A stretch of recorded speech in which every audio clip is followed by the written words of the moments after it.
Alrighty, this week's lesson for the Robert Townsend boys and girls. What we're going to be doing is we're going to go over what we've been doing with the strumming and the chord changes from the G, E minor, C and D. And we're going to learn a new strumming which you guys like this week. I'll run you through that as well. I'll come in close so you can see some new shortcuts we're going to do to change our chords. And what else are we doing? I don't know, I think that's about it.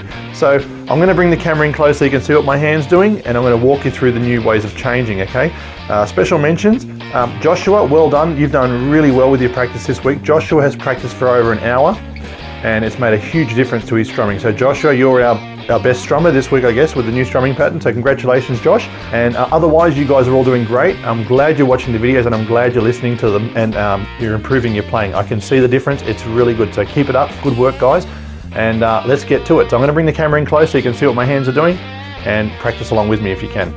So this is the D chord. Now, with the Twinkle Twinkle, we used to change from D to G like that, and we used to do a real short, easy G, right? Now you guys know the full G, so you can do the full G in place of that. So to change from the D, we just move that finger, the ring finger, down one.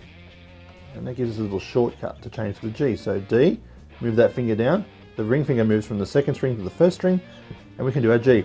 That's the first thing I wanted to show you. So Elizabeth, pay attention with this one because that was you were taking a long time to get to the G chord. So we showed you this little shortcut and you improved a lot.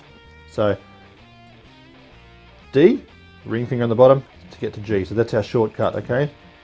That's the first shortcut I'd like to show you. Now, from the E minor to the C, the E minor, you can see is those. I'll put my fingers down so you can see I'm pressing 5 and 4 strings. And I should be doing it with these two fingers, sorry.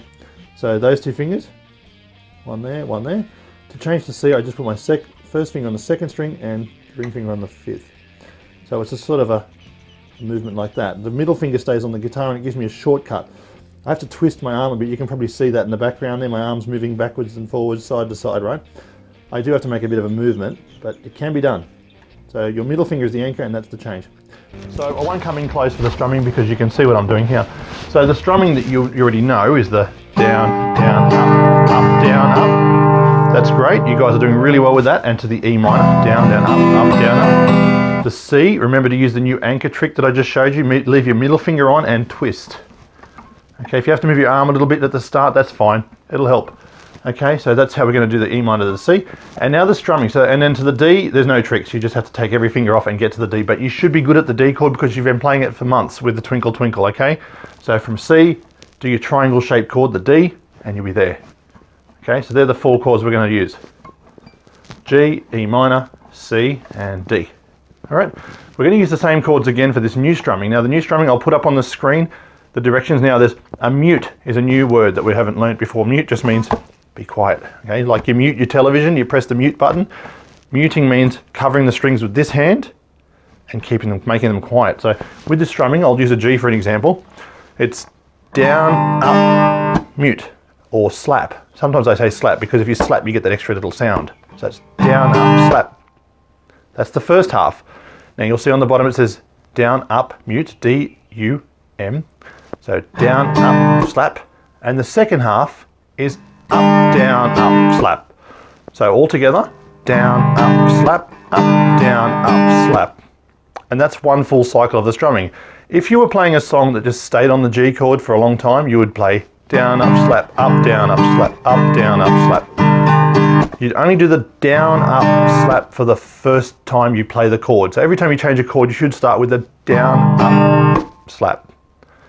But if you're continuing on, you will just repeat the second half, which is up, down, up, slap, up, down, up, slap, up, down, up, slap, up, down, up, slap. But for our song, we're just playing G once, up, down, up, slap, E minor once, down, up, slap, up, down, up, slap. Okay, so you only play the down, up on the first time that you play that chord. So for us, we'll be doing one cycle each chord, down, up, slap, up, down, up, slap. That should make sense to you guys. The pattern's written at the bottom. Just practice it over and over again. The more you practice, the better you will get. So as long as you can spend these practice sessions, the better, okay?